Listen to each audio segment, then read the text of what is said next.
बघितलं नसतं तर क्लस्टर कधीच पुढे गेलं असतं.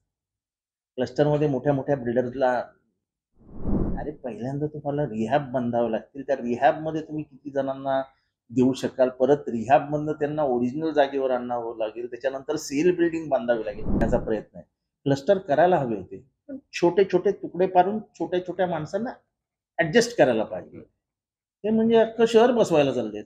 काही-काही शहरं किसन नगरपेक्षा छोटी आहेत. पण आता राक्षसी महत्वाकांक्षा असली आणि पैशाचा हव्यास असला, की माणूस ओव्हर ट्रेडिंग करायला जातो. तरी येईल, तो प्रत्येक जण क्लस्टरचं उद्घाटन करेल. संधी मिळते. शासनाचा पैसा आहे, आपला कुठे खिशातून जातोय. करा खर्च.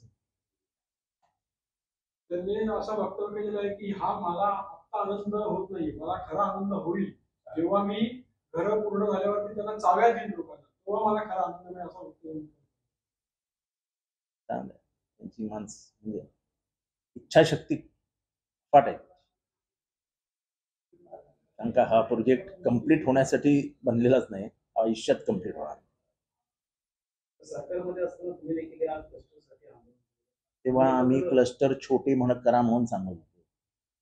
2.5 एकराचा एक क्लस्टर करा, असं करत करत पुढे जा. ही हव्यास आहे ना, हा पैशाचा हव्यास आहे.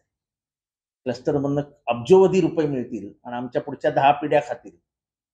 हे स्वप्न बघून बघितलं नसतं तर क्लस्टर कधीच पुढे गेलं असतं. क्लस्टरमध्ये मोठ्या-मोठ्या बिल्डर्सला लॉलीपॉप दाखवायचा. असं 160 एकरचा क्लस्टर, 130 एकरचा क्लस्टर. अरे पहिल्यांदा तुम्हाला रिहॅब बांधावे लागतील. त्या रिहॅबमध्ये तुम्ही किती जणांना देऊ शकाल? परत रिहॅबमधनं त्यांना ओरिजिनल जागेवर आणावं लागेल. त्याच्यानंतर सेल बिल्डिंग बांधावी लागेल. काय मस्करी समजतं काय? ओपन लँड होती. या अर्बनिया म्हणजे काय त्याचं नाव? बमनेरानीकडे इथे 20 वर्ष झाले.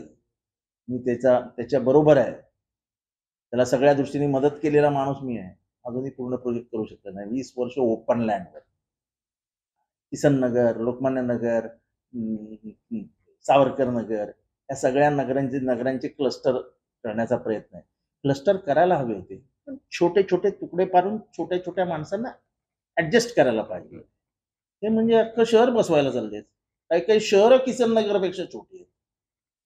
पण आता राक्षसी महत्वाकांक्षा असली आणि पैशाचा हव्यास असला, की माणूस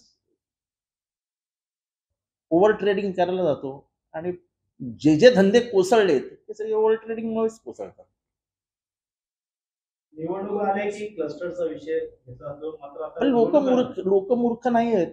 लोकांना समजतंय की हा क्लस्टर हा फक्त निवडणुकीसाठी आलेला विषय आहे.